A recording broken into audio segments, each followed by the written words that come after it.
வணக்கம். ஒரே மாதத்தில் இரண்டாவது முறையாக மோடியும் அமித்ஷாவும் இருக்கக்கூடிய டெல்லியை போராட்டக்காரர்கள் சுற்றி வளைத்திருக்கிறார்கள். நம்ம வீட்டு டாய்லெட்லயும் செப்டிக் டேங்க்லயும் துர்நாற்றம் வருதா? அதுக்கு ஒரு சிறந்த தீர்வு பிரிஸ்டினோ வாரியர். துர்நாற்றம் வராம தடுக்குது, கொசுக்கள் கரப்பாங்கிற பிரச்சனையிலிருந்தும் வீட்டை பாதுகாக்க உதவுது. உங்கள் வீட்டு செப்டிக் டேங்க் பராமரிப்புக்கு இன்றே தேர்வு செய்யுங்கள் பிரிஸ்டினோ வாரியர் செப்டிக் டேங்க் கிளீனர். இந்த முறை போராட்டத்திற்கு தலைமை தாங்கியிருப்பவர் யார் தெரியுமா? ராகுல் காந்தி. 5 மணி நேரம் நடைபெற்ற இந்த போராட்டத்தின் முடிவில் அமித்ஷாவினுடைய காவல்துறை ராகுலிடம் சரணடைந்திருக்கிறது. முதல்ல டெல்லியில் நேற்றைய தினம் அமித்ஷாவினுடைய கட்டுப்பாட்டில் இருக்கக்கூடிய காவல்துறை வளாகத்தில் நடந்திருக்கக்கூடிய ராகுலுடைய அதிரடியான சம்பவத்தை முதல்ல பார்த்துருங்க. जब तक होगा मैं नहीं जा रहा हूँ। कंप्लेंट सेंड कहा गया सर, रिसीविंग दे दीजिए हमको। नहीं डीसीपी ऑफिस में क्या करना है सर? डीसीपी ऑफिस से जाएगी सीपी ऑफिस। ठीक है, डीसीपी ऑफिस कहाँ है? हमारा पार्लियामेंट थाने। ठीक है, चलो वहाँ चलते हैं। Let's go. नमस्कार जी, कैसे हैं? नहीं वो डीसीपी ऑफिस भेजा हूँ।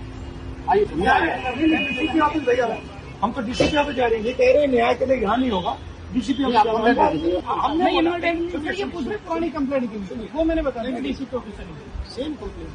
हमने आपसे कहा कि आयोग का नंबर, आपने हमें कहा डीसीपी ऑफिस जाए। मैंने क्यों बताया?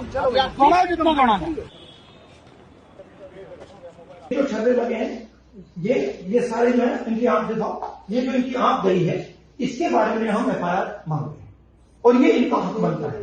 मैं 10 दिन 20 दिन 30 दिन 50 दिन 6 महीना वहीं बैठूंगा। It's legal. He is requesting an FIR. No. He is requesting an individual FIR for this bullet, for the pellet injury. Okay, भैया, very simple. You are not doing it, sir. Okay, let's do. I'm telling you what's going to happen. नहीं मैं बता रहा हूँ आपको होगा, तो आप समझ लो. I will go outside. I will sit there until the FIR is done. I will sit there 1 day, 2 days, 3 days, 5 days, 10 days, 20 days. Your government will have a problem. Mobile नहीं मानना ना. मोबाइल हट जा.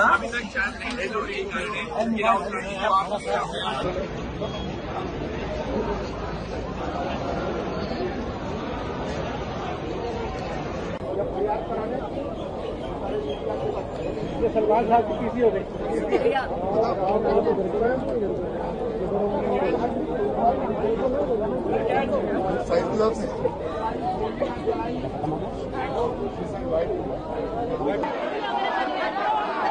உங்களுக்கு நல்லா தெரியும், மோடியும் அமித்ஷாவும் ஆர்எஸ்எஸும் இவர்களுடைய கல்விக் கொள்கைக்கு எதிராக காக்ரோச் ஜனதா அமைப்பினர், இடதுசாரி அமைப்பினர் சேர்ந்து நடத்திய நாடு தழுவிய ஒரு மிகப்பெரிய போராட்டம்.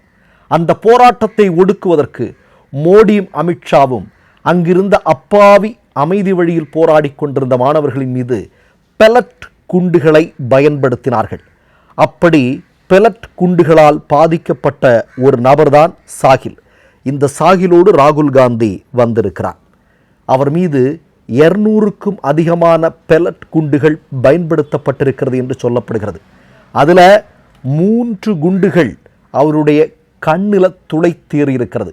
கண் பார்வையே பறிபோய்விடக்கூடிய அளவிற்கு ஆபத்தான முறையில் அந்த 19 வயது இளைஞனை தாக்கியிருக்கிறது அமித்ஷாவினுடைய காவல்துறை. 1 மாதம் ஆகிவிட்டது. இந்த நொடி வரையிலும் இந்த வழக்கு தொடர்பாக ஒரு எஃப்ஐஆரை கூட அமித்ஷாவினுடைய காவல்துறை பதிவு செய்யவில்லை. விடப்போறதில்ல, நாங்கள் கண்டிப்பாக இதற்காக நீதி கேட்போம் அப்படின்னு நேராக ராகுல் காந்தி அந்த பையனோட டெல்லிக்கு வராரு. டெல்லி காவல் நிலையத்தை சுற்றி கீழே வந்து உட்கார்றாரு, தர்ணா நடத்துகிறாரு. 1 மணி நேரம் 2 மணி நேரம் இல்லை, ஏறத்தாழ 5 மணி நேரம் காவல்துறை வந்து கேட்குறாங்க. என்ன கேட்குறாங்க தெரியுமா? பெலட் குண்டுகள் பயன்படுத்தியதற்கு என்ன ஆதாரம் இருக்கிறது என்று. யாரிடம்? ராகுல் காந்தியிடம். ராகுல் காந்தி அந்த பையனோட கண்ணாடியை காட்ட சொல்கிறாரு. கண்ணாடியை காட்டினா நம்ம எல்லாம் அதிர்ச்சி ஆயிடுவோங்க. அந்த பெலட் குண்டுகள் பட்ட அந்த வடுக்கள் இன்னமும் மறையவில்லை அந்த சின்னஞ்சிறிய 19 வயது இளைஞனுக்கு. இப்போ கையில் பெலட் குண்டு வேற எடுத்துட்டு வந்திருக்கிறார் ராகுல். இதெல்லாம் யார் பயன்படுத்தினது? யார் சொல்லுங்கள் அப்படிங்கிற ஒரு மிக முக்கியமான கேள்வியை கேட்குறார் அவர். வாயடைத்து போன அமித்ஷாவினுடைய காவல்துறை மெல்ல உள்ளே போகிறாங்க. என்ன பண்ணுறதுன்னு தெரில, வந்ததும் போயிடுவாங்க போல இருக்குது அப்படின்னு அமித்ஷா நினச்சிருப்பால இருக்குது, மோடி நினச்சி பார்த்துருப்பார் போல இருக்குது. இதில் இன்னொரு செய்தியை உங்களுக்கு நான் சொல்ல வேண்டியது இருக்குது. இந்த முறை நடந்திருக்கக்கூடிய பாராளுமன்ற கூட்டத்தொடரில் 56 இன்ச்சு மூடியும் அதே மாதிரி அமித்ஷானா அப்படி அப்பா இப்படின்லாம் சொல்லி ஒரு பில்டப் கொடுத்துருந்தாங்க இல்லையா. இந்த 2 பேரும் இந்த அவைக்கு வந்திருக்கக்கூடிய நேரம் எவ்வளோ தெரியுமா? வெறுமனே 4.5 நிமிஷம்தான். வெறுமனே 4.5 நிமிஷம்தான் இவங்க 2 பேரும் பாராளுமன்றத்திற்கு வந்திருக்கிறார்கள். அந்த அளவிற்கு பயந்து போயிருக்கிறார்கள் அப்படிங்கிறதா உண்மை. போதா குறைக்கு பாருங்கள், ராகுல் காந்தி வேற நேரடியாக போலீஸ் ஸ்டேஷனுக்கு வராரு. அங்கே அமித்ஷாவுடைய காவல்துறையை சரணடைய வைத்தது மட்டுமல்ல, எஃப்ஐஆரை போட வைத்திருக்கிறார்.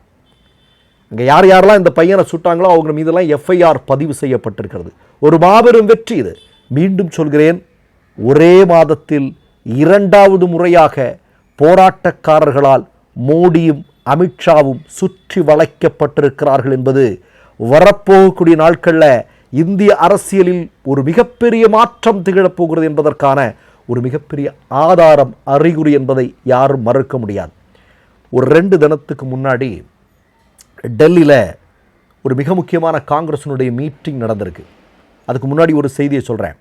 ராகுல் காந்தி சரியாக 1.5 வருடத்திற்கு முன்னால் ஒரு செய்தியை இந்திய மக்களுக்கு சொல்கிறார். அது என்ன தெரியுமா? இந்த முறை மோடி 5 வருடங்கள் முழுமையாக ஆட்சி செய்ய மாட்டார் அப்படிங்கிற விஷயத்தை சொல்கிறார். சொல்லி 1.5 வருடம் ஆகலை. தர்மேந்திர பிரதான் ராஜினாமா, இப்போ அடுத்தது ஒரு 65 பேர் இந்தியா முழுக்க ராஜினாமா, அடுத்தது ஒரு மிகப்பெரிய பட்டியல் தயாராகி கொண்டிருக்கிறது. அடுத்தது மோடி, அமித்ஷா, இப்படி ராஜினாமாவினுடைய ஒரு பெரிய தொடரே நடக்கப் போகிறது அப்படிங்கிறதுக்கு ஏறத்தாழ எல்லாமே உறுதியாகி இருக்கிறது அப்படிங்கிறத சொல்ல முடியும். ராகுல் காந்தி அவர்கள் சொன்ன விஷயங்கள் ஒவ்வொன்றாக நடக்க ஆரம்பித்திருக்கிறது. இப்போ நேற்றைக்கு அந்த மீட்டிங்கில் ஒரு மிக முக்கியமான செய்தி சொல்லப்பட்டிருக்கிறது. என்ன அப்படின்னா, இன்றைக்கு உலக ஊடகங்கள் மோடியை கிண்டலடிக்காத நாட்களே இல்லை.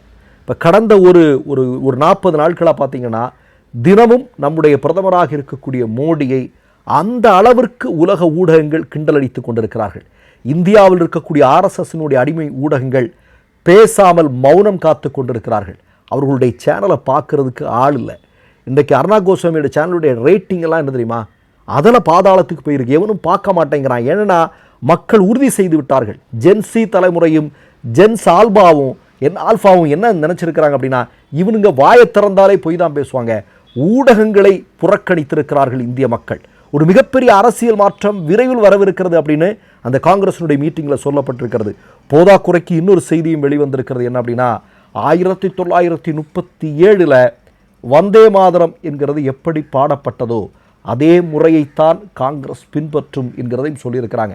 1937 என்ன நமக்கு தெரியும். ஜவஹர்லால் நேருவும் அதே மாதிரி நேதாஜி சுபாஷ் சந்திர போஸும் இந்தியாவுடைய பெருங்கவியாக இருக்கக்கூடிய ரவீந்திரநாத் டாகூரும் வந்தே மாதரத்தினுடைய முதல் சரணத்தை மட்டும் பாடினாலே போதுமானது. 6 ஸ்டான்ஸாவில் ஃபஸ்ட்டு ஸ்டான்ஸா மட்டுமே போதுமானது.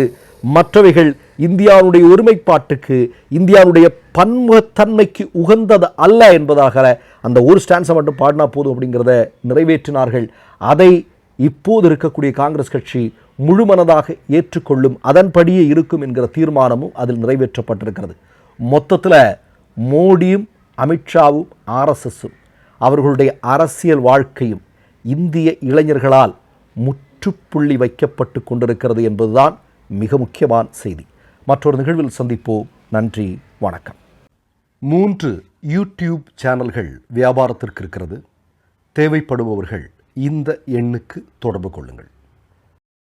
மை நேம் இஸ் ரெட் சேனலை சப்ஸ்கிரைப் பண்ணிக்கோங்க. அதுக்கப்புறமா பக்கத்தில் இருக்கிற ஜாயின் பட்டனை கிளிக் பண்ணீங்கன்னா ஒரு நியூ பேஜ் ஒன்று ஓப்பன் ஆகும். அதுலயும் ஜாயின் பட்டனே கிளிக் பண்ணிக்கோங்க. அதுல பாத்தீங்கன்னா credit R debit card options இருக்கு.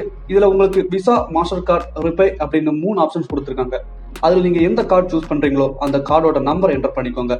அப்புறமா கார்டோட வேலிடிட்டி மந்த் அண்ட் இயரை டைப் பண்ணிக்கோங்க. அடுத்தபடியா உங்க கார்டோட பின்னால CVC கோடுன்னு சொல்லிட்டு 3 நம்பர்ஸ் கொடுத்துருப்பாங்க. அந்த நம்பர் இதுல என்டர் பண்ணிக்கோங்க. அப்புறமா அட்ரஸ் அண்ட் இன்ஃபர்மேஷன் என்டர் பண்ணிட்டு பைங்கிற பட்டனை கிளிக் பண்ணிக்கோங்க. ஒருவேளை உங்க கார்டு நம்பர் இன்வாலிட்னு காமிச்சிச்சுன்னா உங்க கார்டுல இன்டர்நேஷனல் யூசேஜை எனேபிள் பண்ணுங்க.